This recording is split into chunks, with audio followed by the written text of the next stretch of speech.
Hi, this is Aaron, and I'm joined once again with Roger, and welcome to the fifth episode of the Truth Island podcast. Order and chaos remain the key elements that influence a given society. When we think of order and chaos, it is very easy to think of one, namely order, being inherently good, and chaos being an agent of evil. However, the notions of order and chaos are not new concepts. In the ancient religion of Zoroastrianism, the symbols of fire and water are used as symbols of purity, with fire representing light and wisdom. A paradox is formed, as water, when introduced to fire, often extinguishes the flame, creating the perception that these two natural ingredients should not mix. If light represents chaos, which gives birth to new ideas, and water represents order, which extinguishes the fire when the chaos becomes too out of control, then perhaps these two forces are not as alien to one another as we might think. Zoroastrianism is perhaps also responsible for the birth of the philosophy of dualism, the idea that the universe is governed by opposing forces, male and female, light and darkness, order and chaos. Strangely, however, under dualism, neither one of these forces must triumph over the other for the creation of a just society to exist. It is believed that these two forces are continually at odds with one another for all eternity, and that remains the natural order of things. The symbol has most penetrated our society in the form of yin and yang, influenced under the religion of Taoism. The spiral of darkness and light represent the cosmic duality of the universe in terms of light and darkness, with some iterations of the symbol containing a small white dot on the black side and a small dark dot on the white side, which can be interpreted that order can always be found in chaos, and vice versa. Even in science, when we think of the universe, we think of darkness, dullness, and orderliness, until a burst of light known as the Big Bang occurred, which has given birth to planets as diverse and different as Pluto, Jupiter, and our beloved Earth. Although these concepts seem really abstract, I have the help of Roger here, who's going to give us some real-life examples as to what order and chaos look like. Thanks, Aaron. So I think one of the easiest ways to understand this duality of order and chaos is to kind of understand just our own limitations of perception. And naturally, there's got to be our categories of how we classify things seems to have arisen normally from more basic versions of that. And what I mean by that is that our categories tend to oftentimes mix and mend. And one of the most basic categories that we have is what is known and what is unknown. And one of the best ways to classify that is what is known is whenever you do something, you know what's going to happen next. In other words, it's predictable. A lot of times we actually conceptualize that as order, right?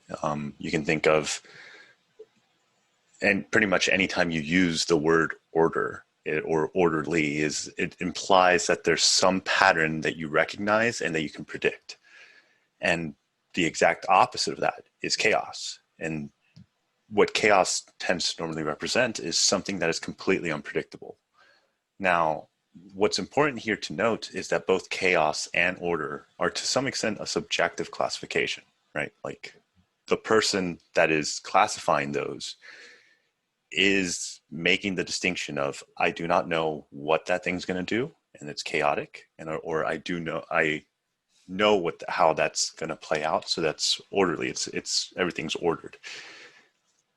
The clinical psychologist Jordan Peterson kind of takes this and runs with it. His idea of this classification basically extends to the point where those are the main categories. So since they are the primary categories, in other words, the categories that everything else kind of starts to break out of, that's for him, these are the archetypal categories of the human mind.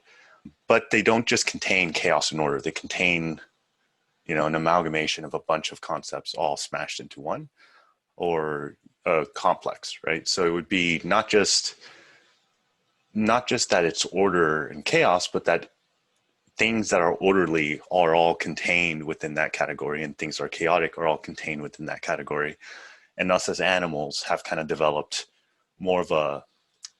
less of a description and more of an understanding of those things as personalities, as kind of like a human-like things, or things that act in the same way a human would. That's really interesting, Roger. So you're saying that this first manifests itself in individuals before larger society. Right. Well, it manifests themselves even before individuals. Like, for example, Carl Jung's idea of before humans were even alive, the animal versions of us, or the prior versions of our evolution, had a mythic symbols that symbolized certain things and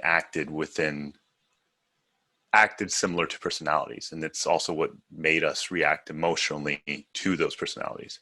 And one of the most basic ones, especially since, from a human perspective, our reproduction requires the mating of a male and a female, is male and female. That is the differentiation of the genders. And the idea is that how those in general would act, and the fact that any successful iteration of an animal had both a father and a mother, leads to the idea that chaos and order are also categorized within the father and the mother. And for example, for Peterson, borrowing from Jung, takes this idea of chaos as the great mother and order as the great father. And that's also where Peterson had gotten in trouble a little bit for noting that in a lot of myths and symbols, chaos tends to be represented as the feminine and order tends to be represented as the masculine. Yeah, because we all know females in our life that are extremely orderly and keep everything very organized within their lives and run a very tight ship. And I certainly have a lot of friends in my life, and especially if you have a lot of guys living together, their houses tend to fall apart and be really messy and sloppish.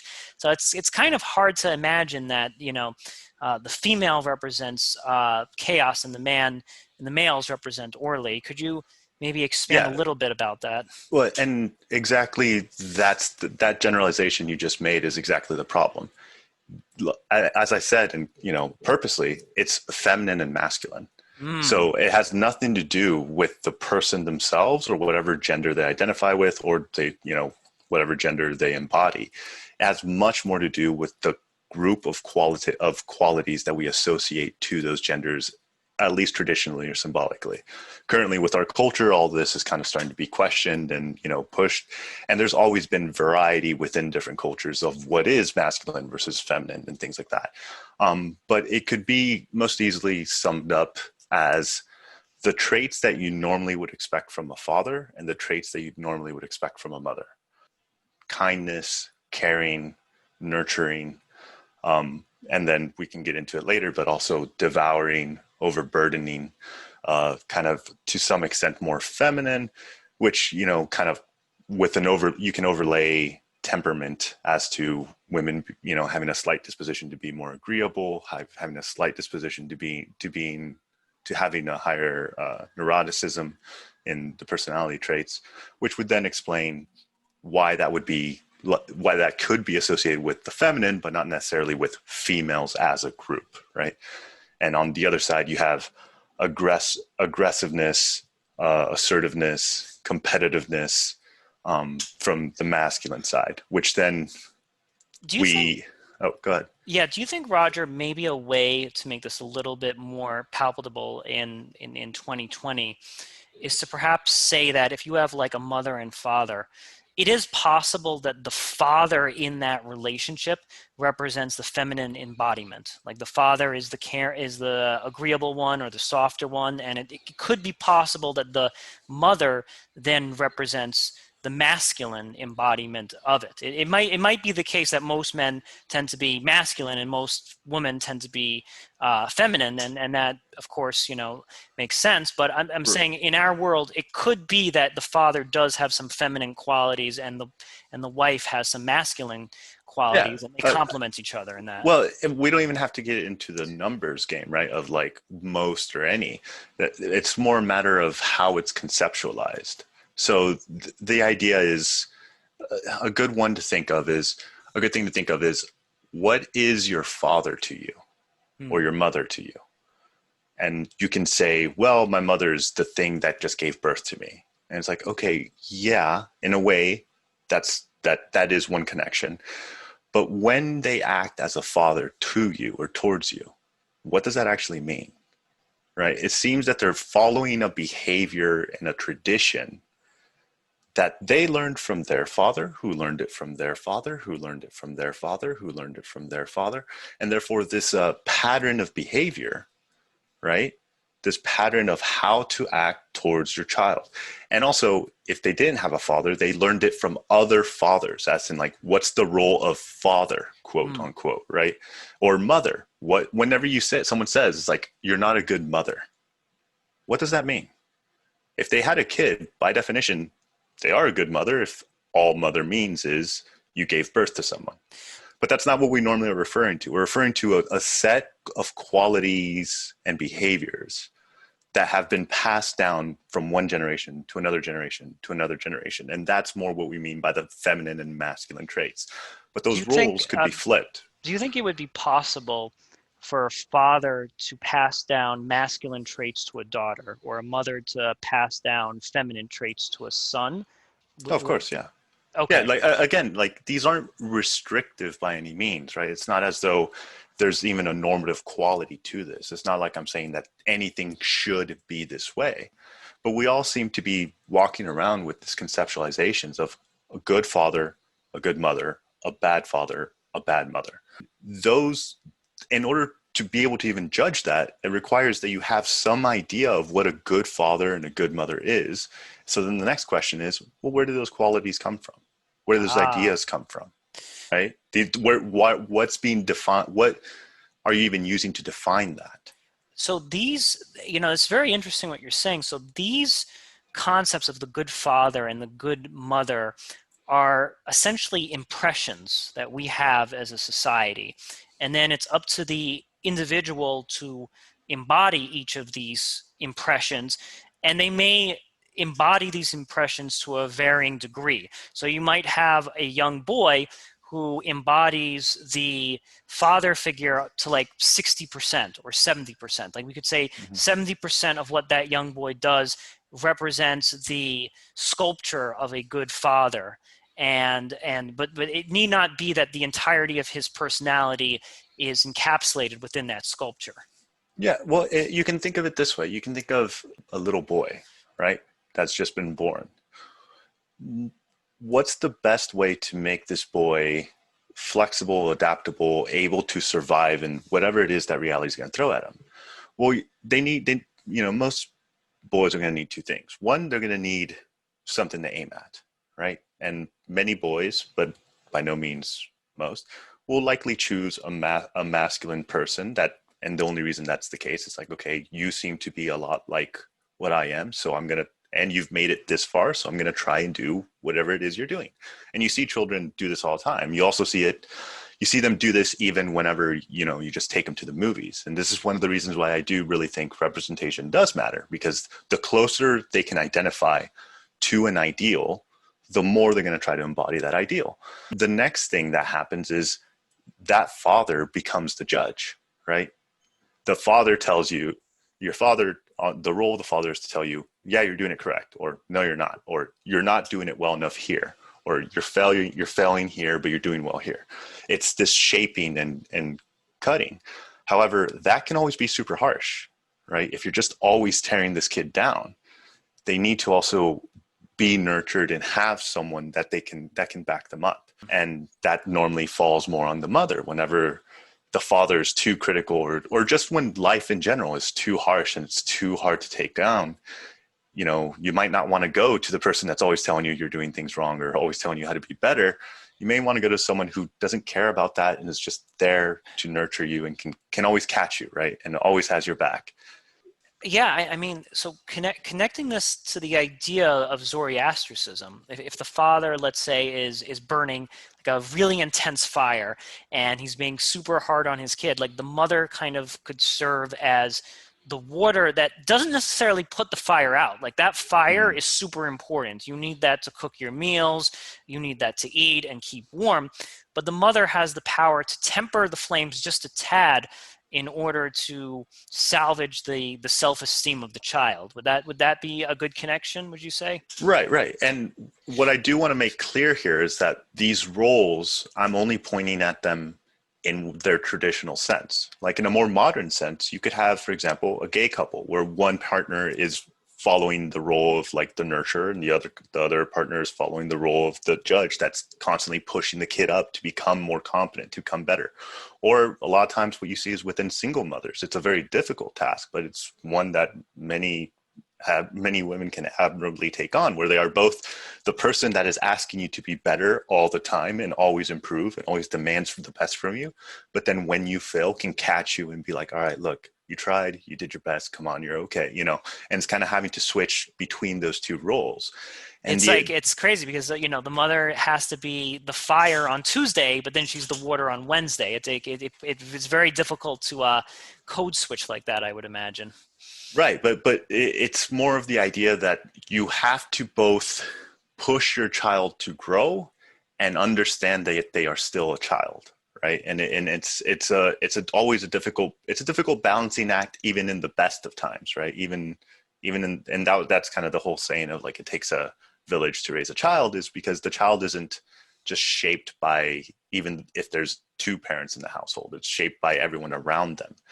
But that idea of the masculine and the feminine is more an identification of the the different duties that normally go into constructing a person, right? The goal setter that judges you, and then the support that you have. But again, both of these to some extent are only half of the story, because on one end, your father seems to be, or like the masculine, let's keep it more inclusive to everybody, the masculine role of an upbringing is to put you in a situation where you're tried, where you have to grow, put in a situation that you have to take things on. So a lot of times in traditional sense, you'd always find the father pushing the kid into the pool, or putting them in situations where they have to face their fears, or demanding they not be weak or not slow down, right? It's this idea like, no, no, no, no. I'm sorry, but my job is to prepare you for the world, and the world doesn't care about how many fears you have or how many feelings you have, right? But at the same time, the feminine role is to reinforce this, like, yeah, the world may not care, but we do. Like, we care, right? And those roles can be taken on, and both are necessary and vital for for development, right? Like, you need to both be able to feel like you yourself are valued, which is given by the feminine, but also feel like you can always improve and take more things on to become better than what you currently are. So you need the support and the constant push upward. So And yeah, it, go ahead. it's this actually takes me back to the conversation that I had with Claire last week, and we had discussed that the World War II generation, when raising their kids, was way too brutal and way too harsh on their children. There's so many stories. Like, I have my grandparents that told me stories of their parents coming home their father coming home in a drunken stupor and beating the crap out of them and demanding that they do X, Y, and Z. And then the boomer generation kind of rebelled against that, and they became super loose in their parenting, and gave like blue ribbons and participation trophies to everybody. So I think that it makes sense that both the mother and the father are working in conjunction with one another, and not one of those forces is becoming too powerful over the other. Yeah, right. It's definitely a balance. And, many people, or many different philosophies and theories, have always conceptualized this dynamic as literally a balance, right? An equilibrium, that whenever there is too much of one, there's a compensation from, from Jung's perspective. He would say it's a compensatory reaction. You're compensating for the excess or the neglect of one side with the other side. And this, as we can get into, doesn't just apply to us, because the idea of these archetypes, of this archetypal structure, which archetypes just means archaic types, things that have been around since before we even really were aware of them. We're kind of have always shaped us, but then if they shape us, and that's kind of the foundation of how we see reality, they also shape our society, our behaviors, and our beliefs, right? It kind of like scales up to everything else. And what's important to know is that when you're using chaos and order, naturally it's an oversimplification, because you are simplifying it to the basic category.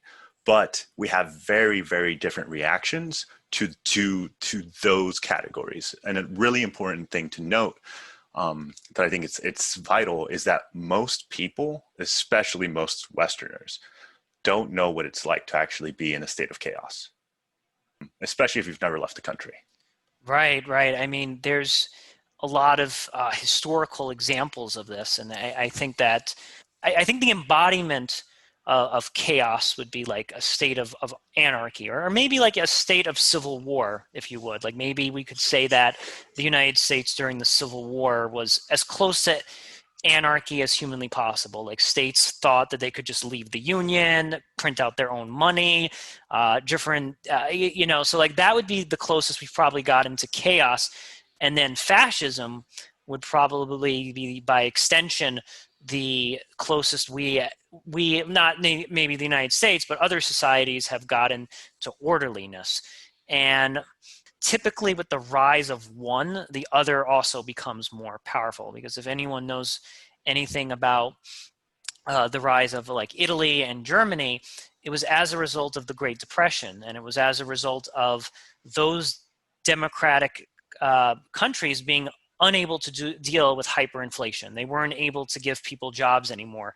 They stopped being able to provide basic services. So you could say that the chaos of those poorly formed democratic countries then allowed order to kind of step in and Right. serve a role. Well, yeah, and before we even go into that, I do want to make sure that it's clear what I mean by chaos. As I mentioned earlier, chaos tends to be that there are different levels to the chaos. And what's really important for us to understand is that we need and actually thrive with chaos. It's a necessity for us.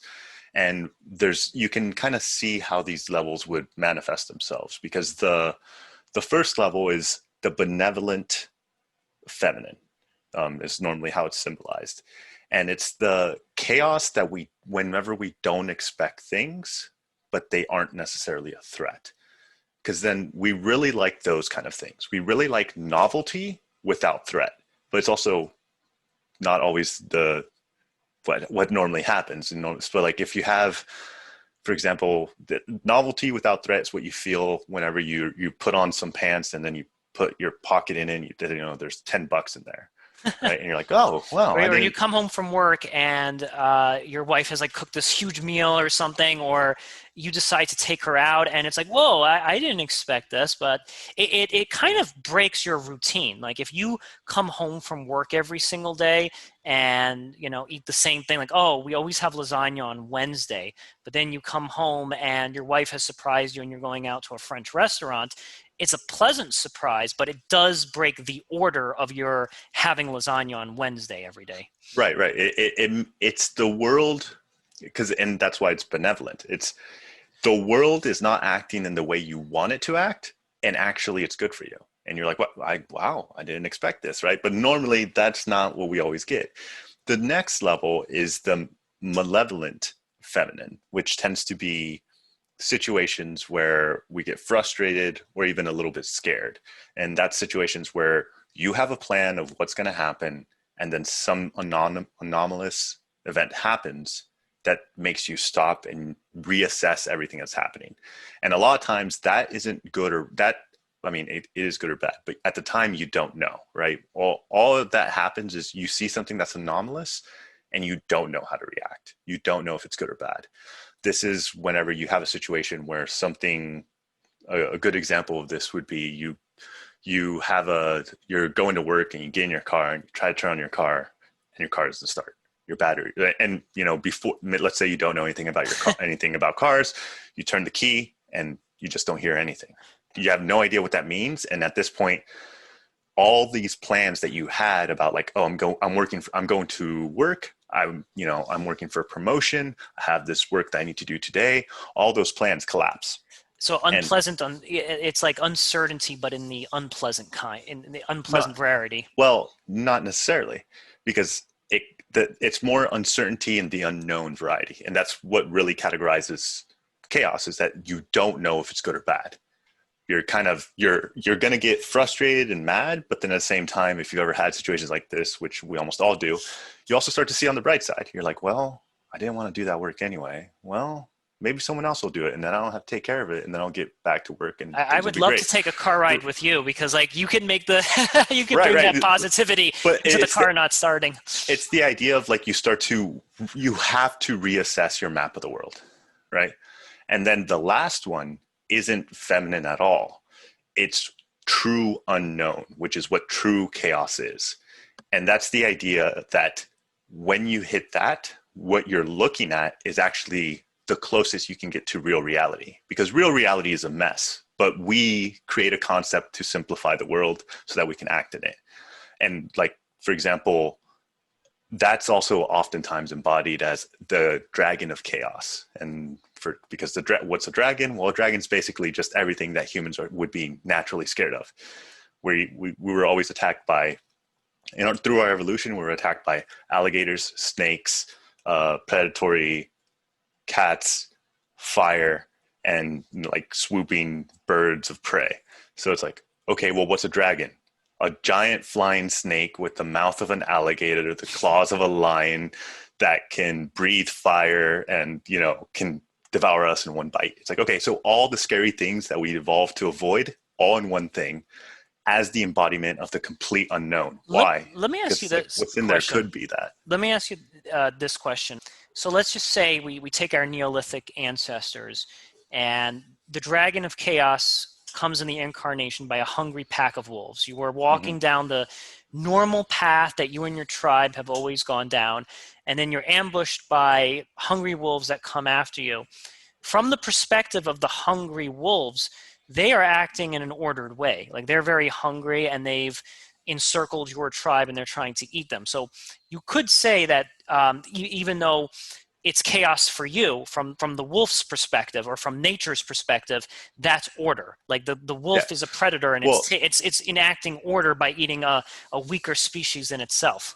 Well, it wouldn't necessarily be order, like presuming that they would have, similar psychological conceptualizations, right? Like, which is a huge presumption, but it, doesn't necessarily fall apart, because we do understand, canines, that what they've experienced, if they're walking and they happen to stumble upon us, let's say they're not just following that group, they just experience benevolent chaos. Like, they're like, wow, we were just walking, and Lord and behold, there's a perfect meal right in front of us of helpless little humans that we can eat, right? Like, it's like they had a map of their territory. It's like their little pack of like what they protect and patrol, and then just happen to run into these things. It's like, yo, we could eat these people and we'd all be full, and that's probably going to be a good thing. So let's do it. And then from our perspective, it's like, oh, we thought that this was a place where we were safe, and we were wrong. Our map of the surrounding area was wrong. We didn't account for something that was relevant. What about the biologists who might come into the picture and say, well, wait a minute, even though all of these encounters between the wolf and the humans are completely random, they're following the higher order of the food chain.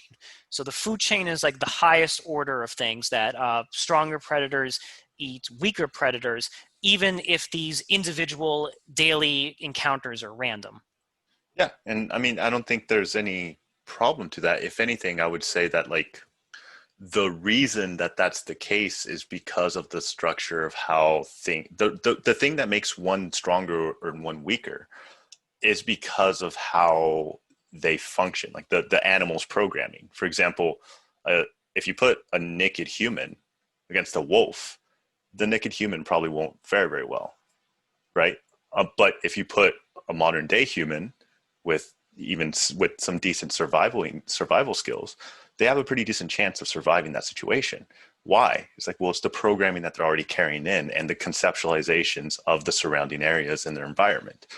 Like if a human is trained well enough, they can be like, okay, well, I know that these things that I call trees, I can also make something else out of them. I can make them just sharp, pointy sticks that I can then use to help me protect against possible predators that I already know naturally that exist and might want to hurt me. And that's the idea of the hero. So real quick, getting into just that, if we have two categories of like things we don't know, things we do know, in the realm of things that we do know, the reason we know it is because it's predictable, because we know how things will act and how things will interact. Well, then the next step from there is being able to go out into the chaos, into the unknown, and expand that domain. And this is where I would say that most people haven't actually been. I have only experienced it a little bit, and it's always a horrifying situation.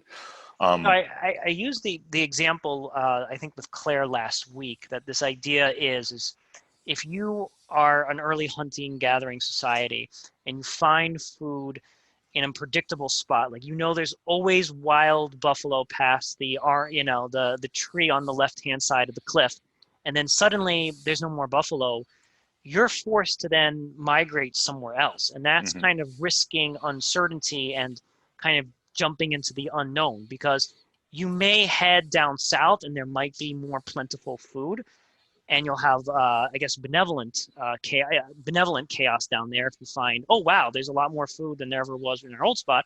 Or you might walk into malevolent chaos and you find that there's zero food down there and your whole tribe starves. Yeah, and then that's the most important realization that humans have consciously, because the idea that's like, look, where should we be scared of?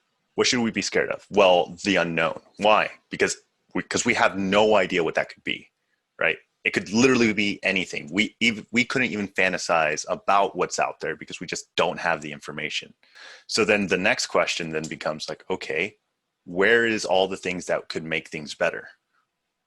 Well, if the unknown contains everything that like could contain anything, well, then that means it could contain anything that's bad and could contain anything that's good. So therefore, everything that could possibly help us that isn't within our known territory is inside the chaos, is inside the unknown domain.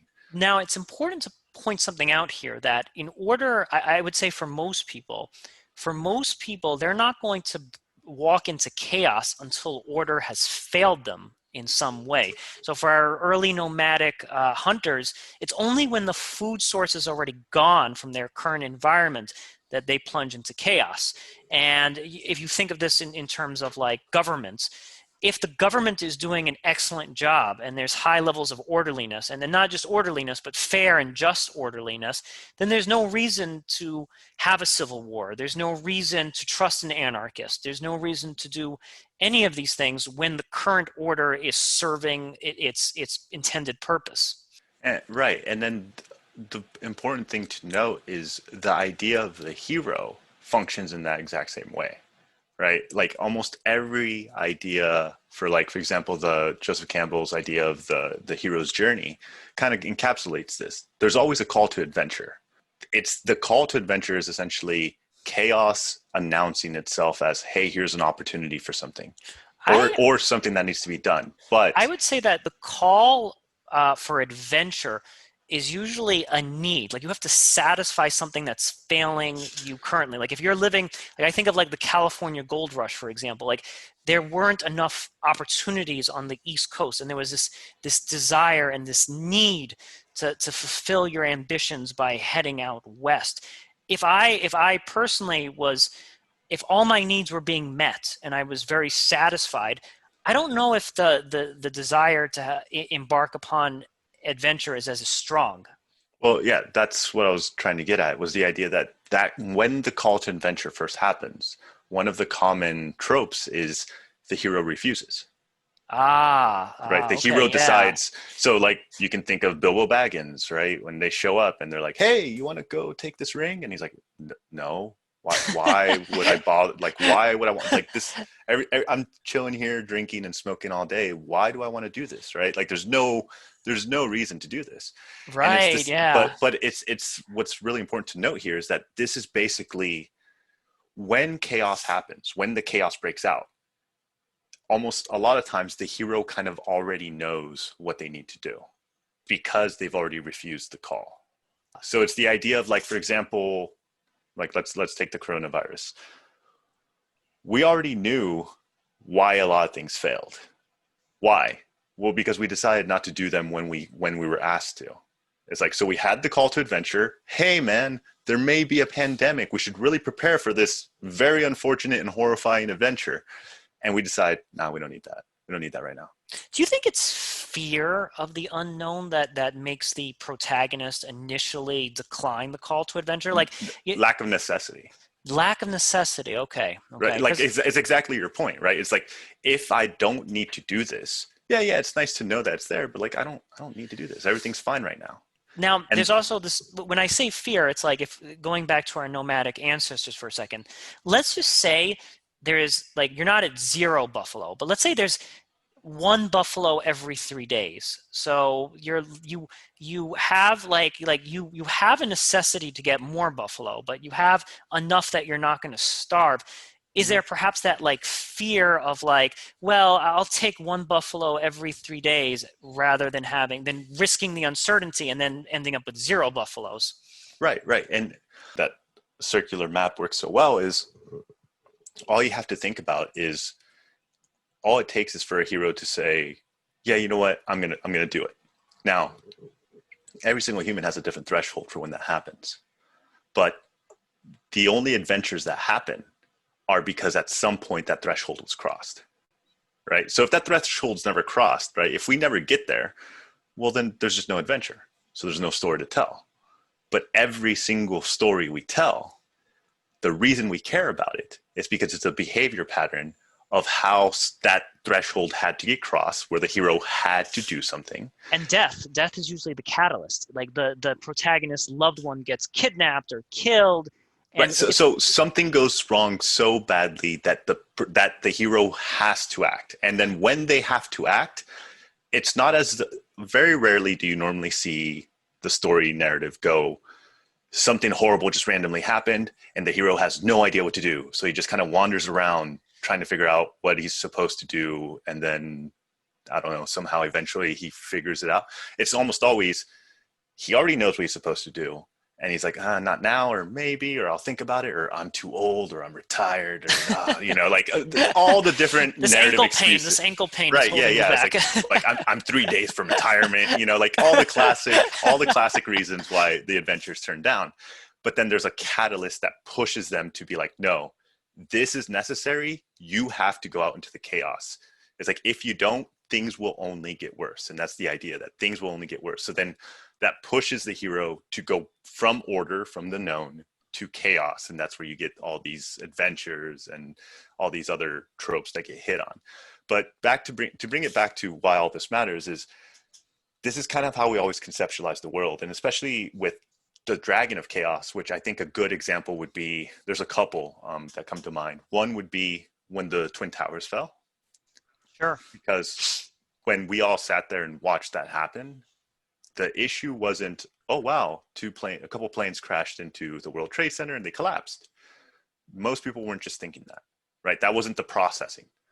Most of us were, geez, are we at a war? Who did this? What's going to happen next? What does this mean? What were those buildings important? How many people died? Who died? Right? So all these different structures.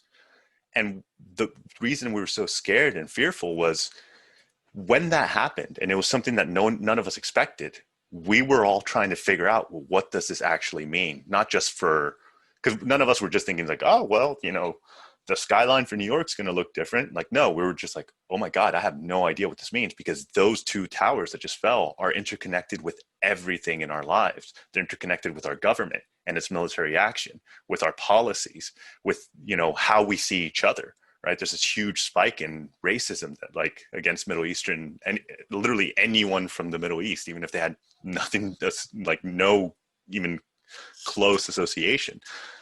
And similar, for example, when Trump got elected, because it was an unexpected win more than anything about political. It was just so unexpected that so many people were just like, whoa, whoa, whoa, I have no idea what this means. It's not just, oh, like this country had a transition of power of some, underdog leader that no one expected. No, it's like, whoa, what does this mean for me? What does this mean for the world? What does this mean for our politics? What does this mean for our laws? What does this mean for, our international standing in the world? What does this mean for our geopolitics? Like everything is now in question again. With the instance of, let's say, the Twin Towers, like you said that in the hero's journey, the hero is always asked beforehand, hey, you got to come on this. And then he says, my ankle hurts and I can't do it. With the Twin Towers, I don't know if there was necessarily we knew terrorism existed in the Middle East, but there wasn't necessarily this call to action prior to the catalyst. So in this case, the hero is taken aback and doesn't know what to do for maybe a few days or a few months, and then years even potentially. Well, I would say there's been some documentation that, especially within the U.S. intelligence, that we were very aware. We were quite aware that there was a plot to do something with planes, right? So it wasn't completely ignored. It's just depending on who you're calling as the hero. Like the average American person, yeah, sure. But we also were never really taking seriously most of our politics before that. I would say that 9/11 really changes how Americans perceive politics, because it's the first time, coming out of the 90s decade, that politics actually really matters and that it really makes the news. Most of the time it was kind of something in the background through Bill Clinton and early Bush years, right? It's just not too many people are invested. And then suddenly, along with technology and all these other things, it starts to change. And, 24/7 news, our perception of politics and its importance in our life really changes. But yeah, I would say for them, no, but you could definitely make the case, for example, that for Bush, he had gotten warnings in advance, yeah. At least a warning that's hey, this might happen, this could happen, and we should really prepare for that, right? And that's kind of always the point. I remember when it happened, I was in 7th grade, I think, and my social studies teacher, who normally just taught Kansas social studies, and it was normally a very boring class, he actually, that to me is what made me have so much respect for him, because he's like, look, we're not doing class today. He turned on the news and then he said, these are the people that are most likely responsible. And he listed 4 different groups: Al-Qaeda, the PLO, and he started telling us about each one of them in current modern day politics. And it was the most interesting class I've ever had, right? So that history teacher was more ready to embark upon the hero's journey than our president in a sense, because he kind of knew the background of who would be responsible before that of the mainstream Americans.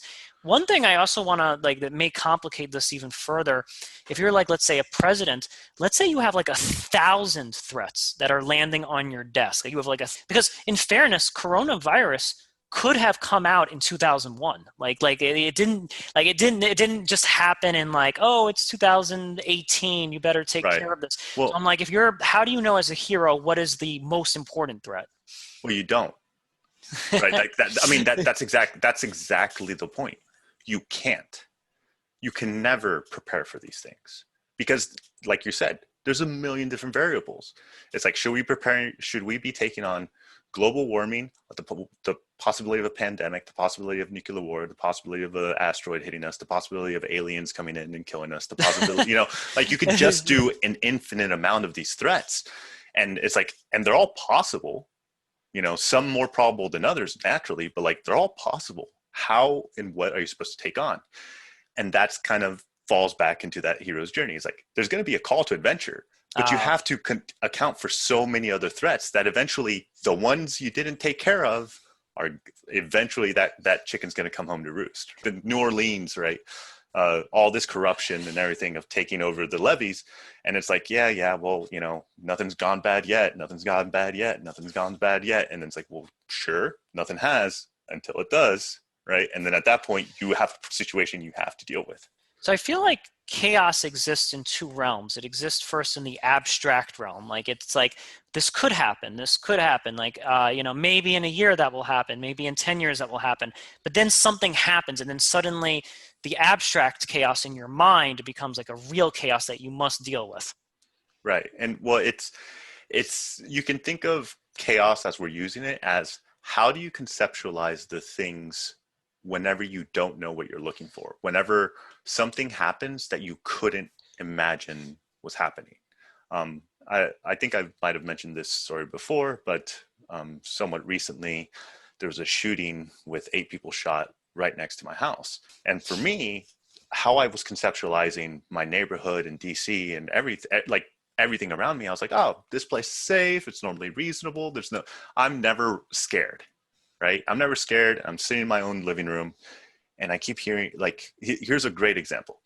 When I first moved in, right after the George Floyd protests, there was a lot of fireworks that are being set off. Yeah, So same here in New York. right. So you would randomly hear at night these huge blasts. And I was like, was that a gunshot? What's going on?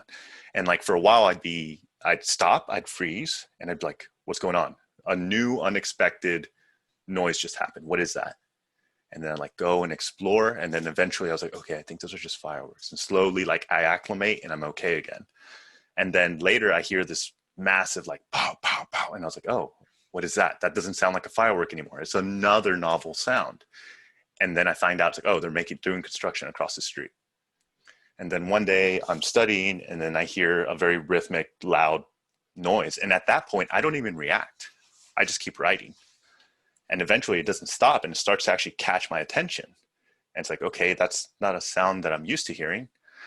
And within this point, I'm still in a state of order, right? Like I still believe I understand my surroundings. And I'm like, well, it's not a firework because it's too loud and it's too strong. It doesn't sound like construction. And I look out the window. And as soon as I look out the window, I see people sprinting in a Wow. way that's like they're horrified sprinting. And at that point, I'm no longer in order. I no longer know where I'm at. I no longer know if I'm safe. I no longer know what's happening. I panic. I stand up, immediately run into my room, grab my girlfriend, put her on the ground and jump on top of her. And I can still hear, because I immediately realized I'm like, oh, those are bullets. Like that's someone shooting a lot. And it's really, really close. So after that though, and here's the important part, I was scared to go out to my living room. My living room Sure. was no longer a known domain. It was no longer an orderly domain. It was a realm of chaos. And the idea that if I walk out there, am I going to catch another stray? Am I going to Right. get a bullet there? Right. So now, like similar to a cat or anything else that you scare, like slowly I'm peeking in, crawling very, very slowly to the window, and then looking out the window, like with cover, right? In the same way an animal would do it, because that's how we conceptualize the realms. It's like known territory, unknown territory. If there's something that's unknown, well, what is it? It's like, I don't know. It's like, well, what do you do? It's like, well, panic, prepare for everything. Yes, yeah, it's amazing that a known space can become the unknown. You know, one of the things that always I find interesting is if you've ever had like a mouse in your apartment. Right. Now, when a mouse is in a cage, I'm actually not frightened at all. I'm like, oh, look how cute that is. And I look at it, I could pick it up, I could touch it. But a wild mouse, I could just like it does, the mouse itself doesn't scare you, but the idea that it could just pop out and scurry over your feet at some random moment, like you're getting milk at night, that's the scary part, is because the mouse has control in the sense that like it has brought the unknown to your known space and kind of Right. has ruined that for you, whereas the mouse itself in a cage is orderly and known, and I can hold it, and when I don't want to feel, if I don't feel like holding it anymore, I put it back. Right. And like a good example for that would be there'd be a difference between you having a pet mouse that you just let run around and then you having an unexpected mouse. Because it's the fact that in your conceptualization of your place, that mice are not supposed to be here. So what is that mice doing there? It's like the fact that that thing exists means your conception of where you are is wrong at some level and you don't know where. Right. And that's what causes us to actually be scared. And like for me, when I heard the gunshots, it was like, oh, I messed up. There was some sort of information that likely I just skimmed over that was actually really relevant to predicting the situation. And now I need to go find where that was, right? Right. Like what part didn't I account for that led me to be so wrong right now? Because right now I'm in the middle of like a shootout and I have no idea how the hell I ended up here. I want to transition a little bit because we've spoken about chaos in like the negative, like in the Twin Mm-hmm. Towers, gunfire, and mice in your apartment. How is chaos, though, also an agent of change? Like, I want to speak about like how, with these events, this 9/11 and the gunshots, how can those things lead us to perhaps a better change?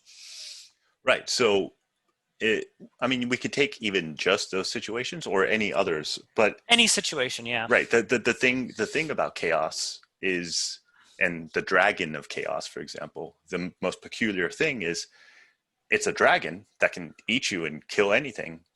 That also seems to almost always cover, like in our stories and myth, always seems to also protect something we value. So either like a virgin maiden, or in other words, in a more symbolic sense, taking on that threat would make you more attractive to the opposite sex, or gold, which symbolically would be resources and wealth of some sort, right? Or I think Joseph Campbell calls it the boon, which is something of value to you. It's always contained there. So then, for example, I'm trying to think of a good example that we Well, use. I'll use like you. I can speak to the mice and let's say the gunfire. I'm not going to touch 9/11. I think that's it's really complicated. But Well, yeah. yeah, I yeah, mean, yeah, that's thinking full about global so politics. thinking about the mice example, if your apartment is infested with mice, the order that you could take to confront the dragon of chaos in the incarnation of a mouse would be moving your stove and being like, aha, there's a huge hole over here. I'm going to put some of that foamy stuff, and that's going to prevent the mice from roaming free. And now Yeah, you've kind of prevented critters from coming into your house. In the example of, let's say, the gunfire that you experienced, perhaps that will be a wake-up call to some local politician, and new laws will be enacted, and we'll have reforms in our society that create a much more just society, and maybe there's less poverty, or whatever it is that caused that gunfire to happen. That I, chaos might spark some order that can bring us to a better tomorrow, so to speak. I do want to make the distinction between the dragon of chaos and just chaos, like malevolent feminine, which would be more of like the mice or something, or like something that you don't expect, and you're just like, what the? Like now you're like, okay, now I need to figure out how the hell I ended up here. Like you take a test. So here's like the different levels. You take the MCAT and you guess on a lot of questions you didn't know, and you get them right. Like, whoa, okay, benevolent chaos.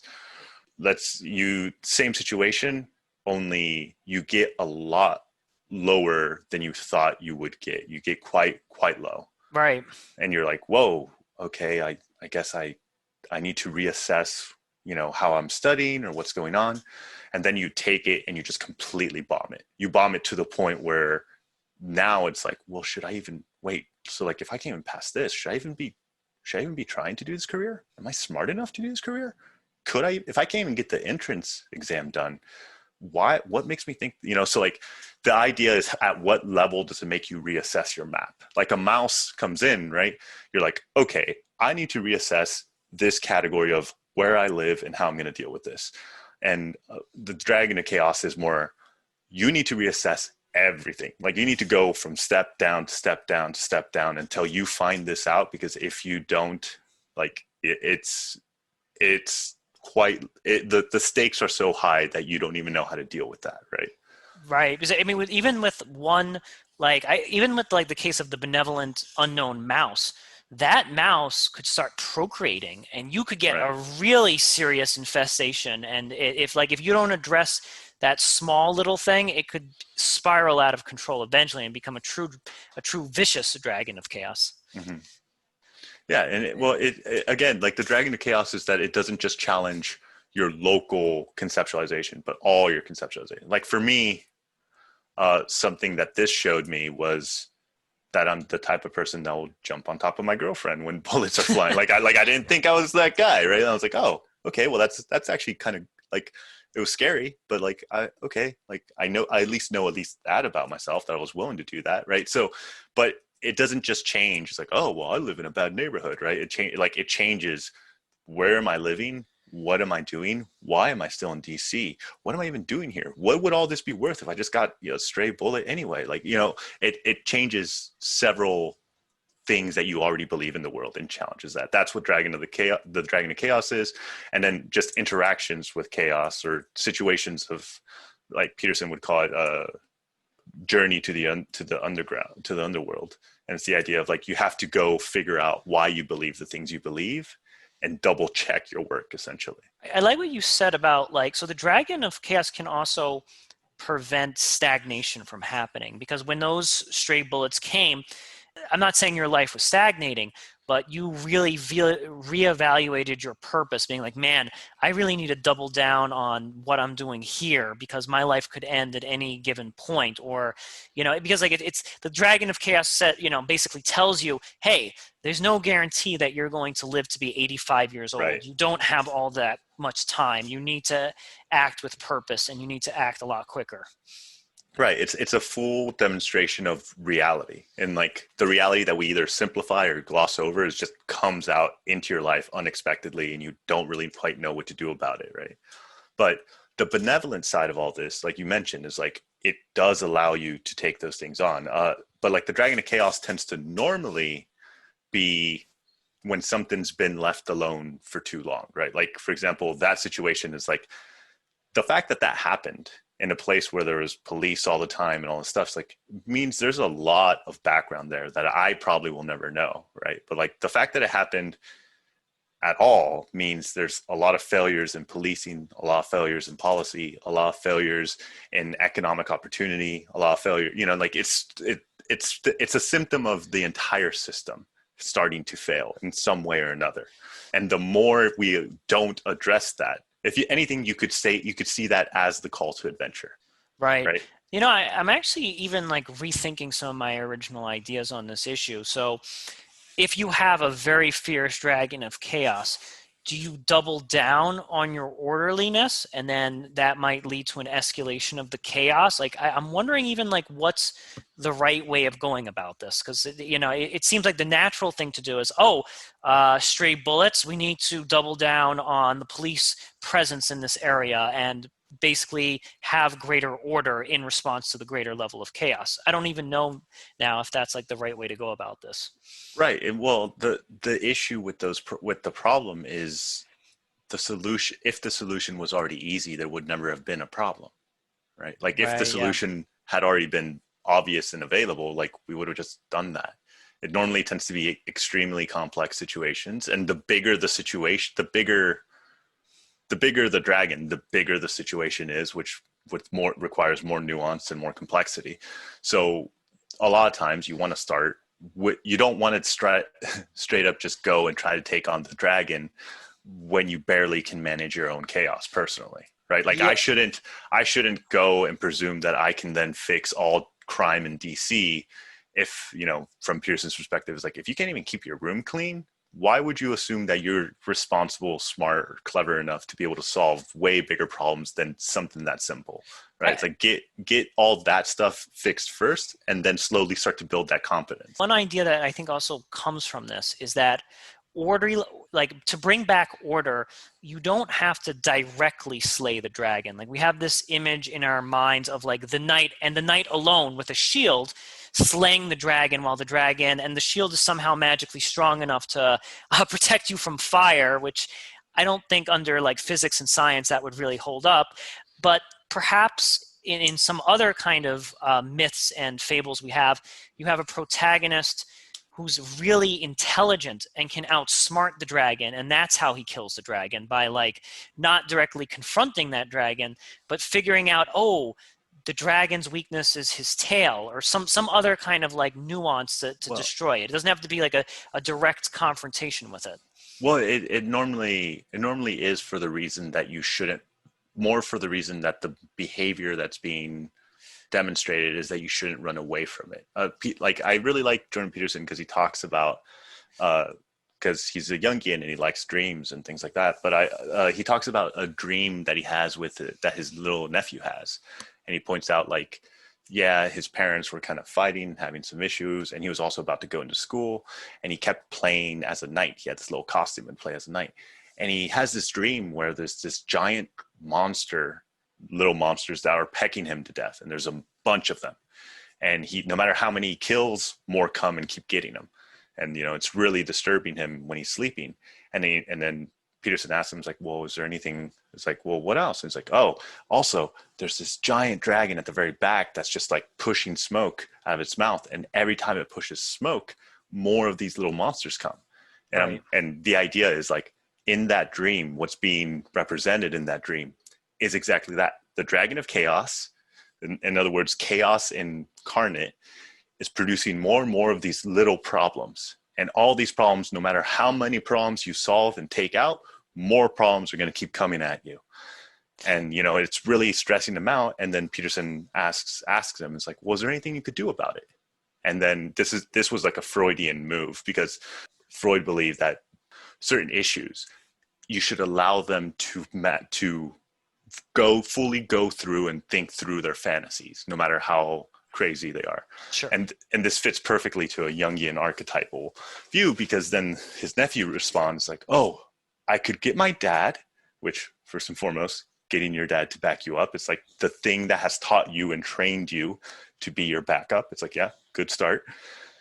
It's like, we stop killing the monsters, we go straight for the dragon. And then go into the dragon, I'll go straight into the firebox where the fire comes, stab it, cut a shield out of it, and it'll protect me. Right. 100% get that. In the case of, let's say, gang violence or something like that, and let's say that represents the dragon, so to speak, directly slaying that dragon need not necessarily be an increase in police or in orderliness. Like that might because be like, that would be slaying all the little problems. yes, that the exactly. dragon causes, That's slaying the little flames on the side. Like, okay, we rounded up these gang members and we put them in jail. Great, you did a great job cleaning up the little flames. But then actually slaying the dragon is addressing the needs of like what a community needs, or perhaps even if I'm not saying that it's completely like a leftist solution where it's, oh, social money, social programs. It could also be like addressing a moral failure that a community is having. So it could be a combination of both those things, and that is what's actually slaying the dragon. Right. And I mean, it's also this different ideas of, because yeah, it's very hard for us to not think in a capitalist structure, right? So then, which has advantages and its disadvantages. One of its disadvantages is that we then presume that all the things that are guaranteed within a capitalist structure should just be guaranteed. And therefore it's like, well, if we wanted to keep things the way they are, how could we fix these problems at their core? And it's like, well, you know, it's like, maybe that might be one of the issues. That's definitely the left wing's point, right? It's like, no, it's the system itself that is perpetuating and causing these things. And, you know, another way to take it on is be like, okay, well, within this system, because a lot of people do seem to like this system, is there a different way that we could at least mediate these problems, right? At least manage these problems. But yeah, like you could go, it's the difference between putting the limits and trying to stop all the symptoms and going for the cause. Now, what exactly is the cause? That's where, you know, always gets messy politically. Right. I mean, it could be a combination of like, okay, we need better education, better infrastructure. And at the same time, from like the capitalist perspective, we need more investment for jobs. Like I guarantee you, like if those gang members or whoever it is that fired those stray bullets, if they had like jobs to go to, they wouldn't necessarily have the time to kind of get into these like feuds and all this other stuff. So like it could be like a combination of both of those solutions that actually ends up killing the dragon. Yeah, possibly. I guess for me, one of the bigger ways to take this on, and this is kind of the whole point of these archetypes, is because I would say that for example, the people that did shoot things out, they're still playing the exact same myth. They're playing the hero myth, right? It just happens that their dragons, or like their enemy, their monster that also holds value, happens to be a competitive gang that's also selling the same drug they are, right? It's like, if we take them on head on and we're brave about it, we end up getting more of what we want. And it's like, yeah, like you're not wrong. It's like, but that also is detrimental to the rest of us. So how can we make it into a different game where that's not the case? But going back to why we're bringing this up, the idea is more that this is just how we perceive the world, right? We have a domain of order, the known. We have to go by necessity to solve any problem we have into the unknown, as we go into the unknown, we acquire knowledge, a boon, something of value. And because we do that, we attain things that make us more powerful. Like in the story with Jordan Peterson's nephew, he attains a shield that now allows him to be fireproof. And this is also why so many kids these days are obsessed with video games. And not just kids, like I'm obsessed with video games, right? Like, but like the reason it's so appealing, especially to men, but also to women, is because that's exactly what you're playing into. You go into a realm where you don't know what to expect. Most people don't like to play games they already can beat. And it's like, it's already, once you beat it, it's already easy. Yeah, You've already mastered the skill, right? Right. It's like, but each time you go in, you get points. Well, why get points? It's like, well, because each time you go in, you're getting stronger, you're getting better. I think of like one of my favorite old school games was Mega Man. And one of the reasons it was so cool was every time you would beat the boss, you would get its power. Like every little boss would have a certain special ability in the game that only that boss had. And if you could defeat that boss, then you attained what it had and it internalized it into you, and you now had that ability. So these agents of chaos have something that they could teach us in some regard. Like there's a like all if not, chaos does. Yeah, right. Like maybe not the exact agent, but like the experience of dealing with chaos teaches you you learned that you will jump on your girlfriend and protect her. That's the power, and that's the special ability that you got, like Mega Man, being able to jump on your girlfriend and like protect another human being, which is, and the fact that you put yourself on top taught you the valuable lesson that I'm willing to kind of sacrifice myself in a way to save another. Yeah, well, like at least it taught me that, like, at least in that situation, I didn't just run scared. Right. That I was able to be like, okay, this might be it, but we got to do what we got to do here. Right. And like, that was a surprise to me. Like you have to remember the conceptualization of chaos is the unknown. So when you encounter the unknown, it's going to become known by definition, right? When you encounter something you don't know, well, once you encounter it, it's now starting to become known. And the more you interact with it, the more you know. So it's always going to be an improvement. And the idea of, from a human standpoint, that we kind of seems to have been internalized to our motivation is the more you know and the braver you are in taking on the things you don't know, the better you'll become. Right. And that's universal.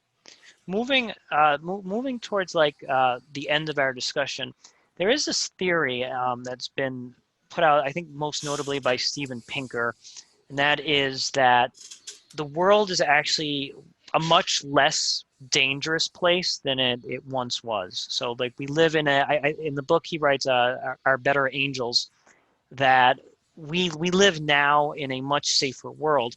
And I think that that's as a result of going through the chaos of World War I, World War II. And like if we had not gone through these like chaotic wars, then perhaps we would not be as peaceful as we are today. So could it be said that each time we engage with the chaos and we become a lot more wiser and knowledgeable, the chaos becomes that much less of a threat? Yes and no. I would say I'll put it this way. All you have to do is look at our myths. And I think there's a lot of good examples similar to the Dragon of Chaos in that kid's story. Because the reality is you can't actually kill the Dragon of Chaos, right? But it's a good myth of like how you're supposed to live your life. You're supposed to live your life as though you could, but like you can't. The Dragon of Chaos, like another good example is a Medusa or a Hydra. Let's look at the problems we have solved. We've solved hunger, right? Great. We solved transportation. We've developed these amazing machines that can make us travel anywhere. But each one of these has a cost. For example, we started to really create automation for farming. We destroyed the agriculture industry. More and more are just being consolidated into these massive farms. They're losing power as individual farmers. Or you can take our ability for transportation, right? Or the invention of, oils and plastics. Like, yeah, we solved a lot of problems, but then that gave us a lot of new problems we had never even considered. Now, like, we might have actually accidentally killed our world. Oh, totally. like thinking though from like, let's say the example, like some people think we're going to get into, let's say, a trade war with China, or we already are in a Mhm. trade war with China. I would make and I think Pinker and myself might say, okay, a trade war is definitely chaotic. All sorts of nutty things are going to happen.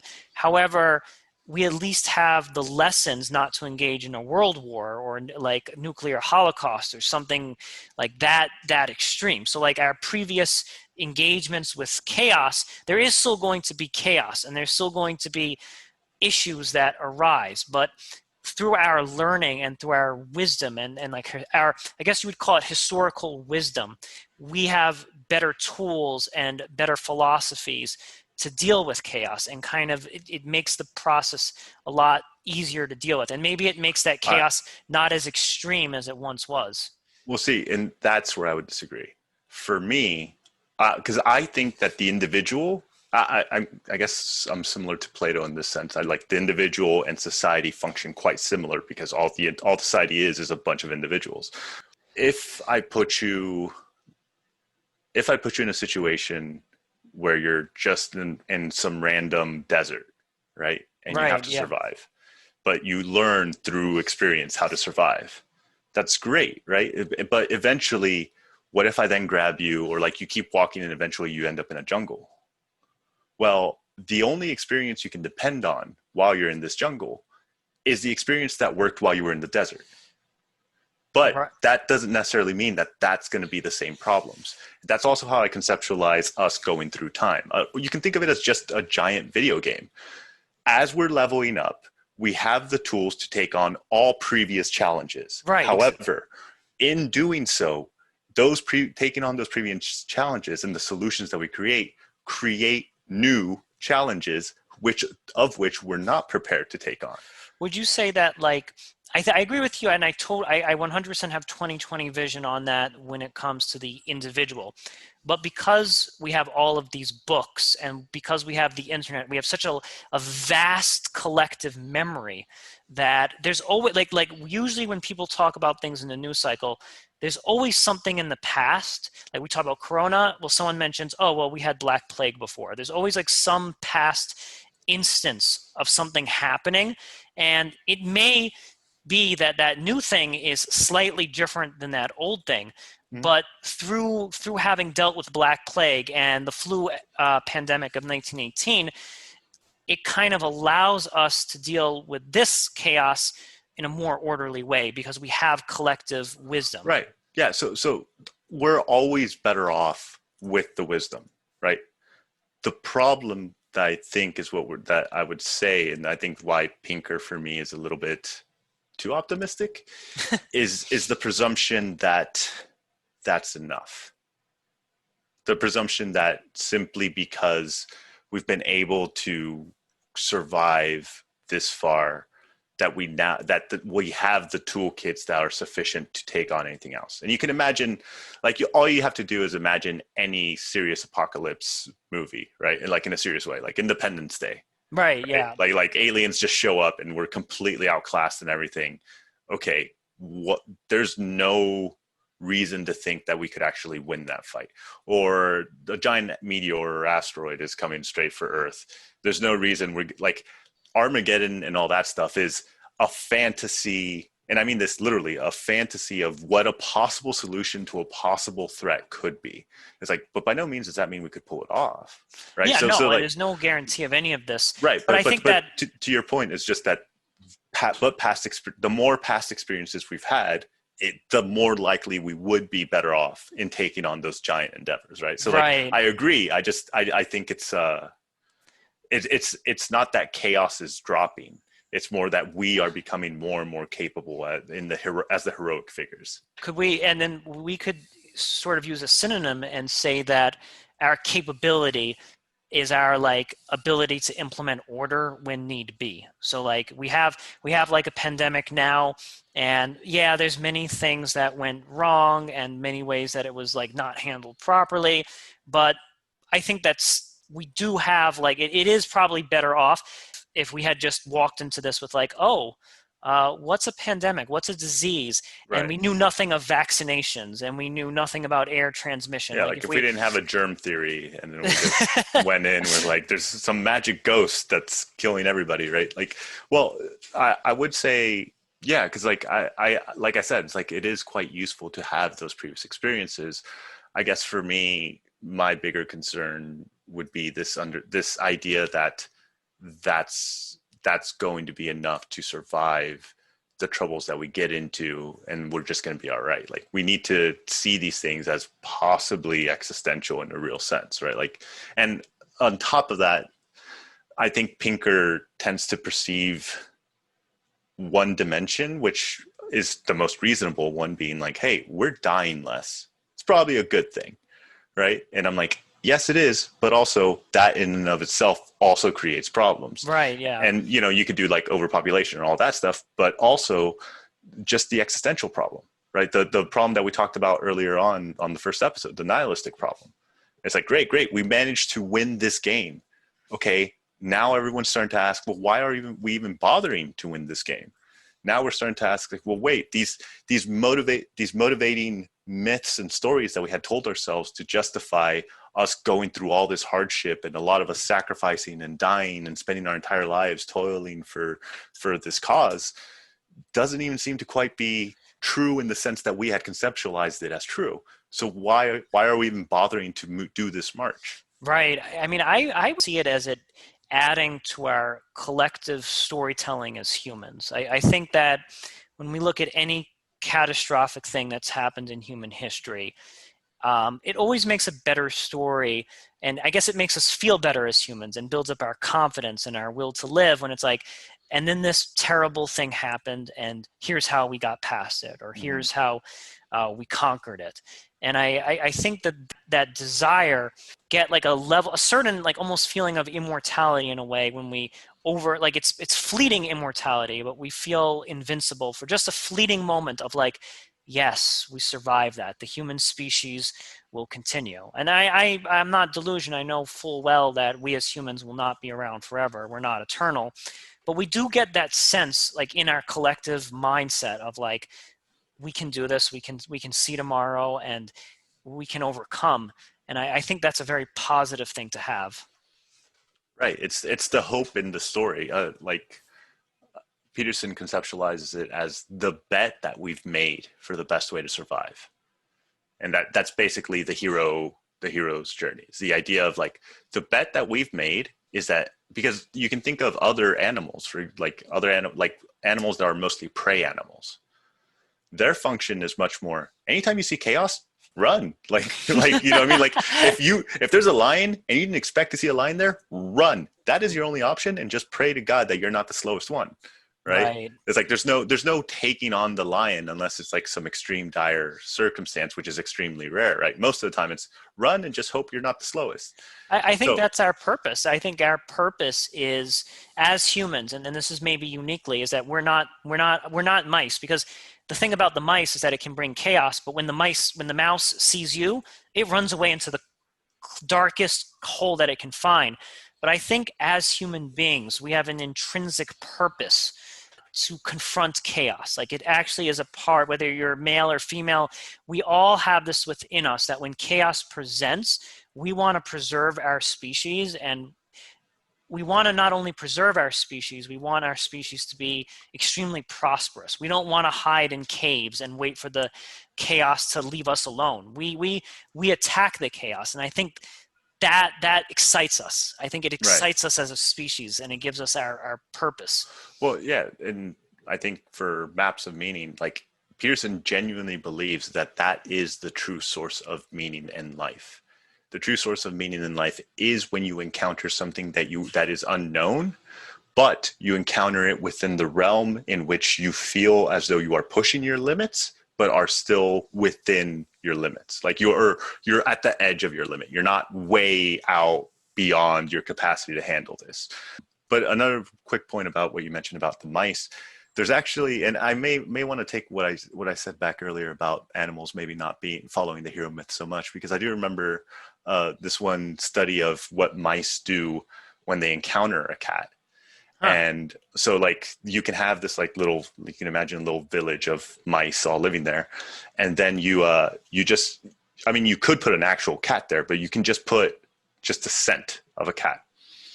And what every mouse does once that happens is they stop, they sprint to their little holes, and they start doing ultrasound screams for, quite a long time, just basically letting everyone else know. And it's the same reaction you would likely have if like, Godzilla just out of nowhere appeared in your city, right? Because Right, that's the yeah. equivalent to what they're seeing, right? It's this massive predatory animal. And once after that, they no one will move. Everyone will just slowly peek out, but no one will move. And then you can just take the cat out, or let the scent go away, and no one will go out there because now that domain has become unknown again. And eventually what you'll see is the most heroic, in this terms, cat will make a corner run, which basically means they run diagonally, which is the shortest distance, and will just run across. And if that one doesn't die, then they'll wait a little bit longer, and they're like, okay, well, that corner is safe now. We know it's safe because this guy was willing to sacrifice himself and try to see if he could make it. And since he did, we know that place safe. And then they'll slowly start cutting up the domain until they've mapped the entire domain again. So it's like, it's those mice that are willing to risk their lives into the chaos that are the heroes, right? They're willing to put themselves out so that everyone else can know. It's like, actually, it's safe over here. Like whatever was here is not here anymore. I love that. I think that's a great way to end off. If we're, for all those of you listening, be the mouse that runs across the kitchen. This concludes the 5th episode of the Truth Island podcast. Please stay tuned for our next episode.